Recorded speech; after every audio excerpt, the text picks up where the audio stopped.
Go to TAPgiles.com to learn dreams, engage my services, and support the channel. Another way of being able to move an object with the imp is to stick a controller sensor on it. I'll just make it smaller. So you can surface snap it to the object, or you can have a chip surface snap to it and put it inside the chip like that. So now I can do things like possess it. So if I go R2 on it, now I'm possessing that ball. And you can do stuff like follow imp. For this case, you have to actually be surface snapped onto it, either the chip or the controller sensor. To be able to hover over the object and then press R2, it'll only pay attention to you hovering over the object if you got collide on or it's grabbable. So one of those two, and then over here you can possess it like you would a puppet, and then you change the setting to follow imp on the possession mode. So then you can possess it, and when you possess it, then it's following the imp. So I'm just tilting the controller and so on to move that object.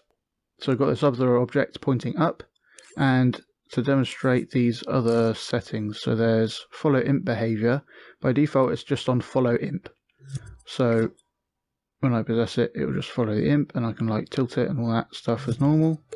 If I like start it pointing that way, and I possess it, then it'll reorient itself to be kind of upright, kind of pointing in the same way the imp is.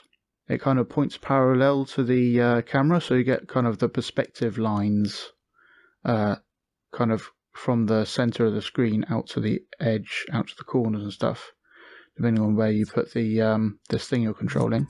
But if you turn on gun style, then it will point away from the center of the camera.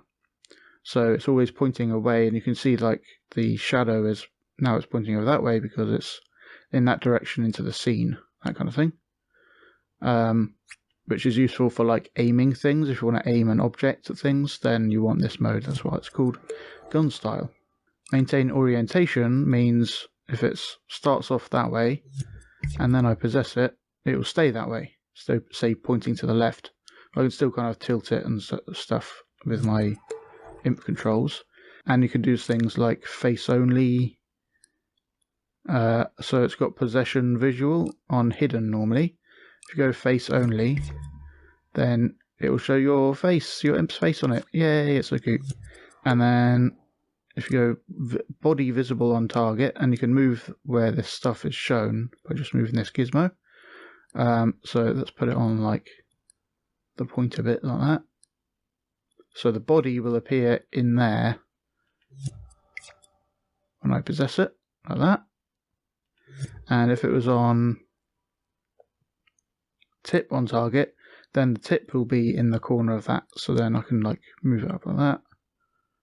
I'll put it on the front of it this time. And when I possess it, then that's the point that's on the tip of the imp. But again, I can only possess it with the primary imp, and the secondary one disappears in this case because you're possessing this, that the player is completely possessing this object. It can't possess another one, so the other imp just disappears. Thanks for watching. I hope you learned something interesting. Go to patreon.com/tapgiles to learn something new every day.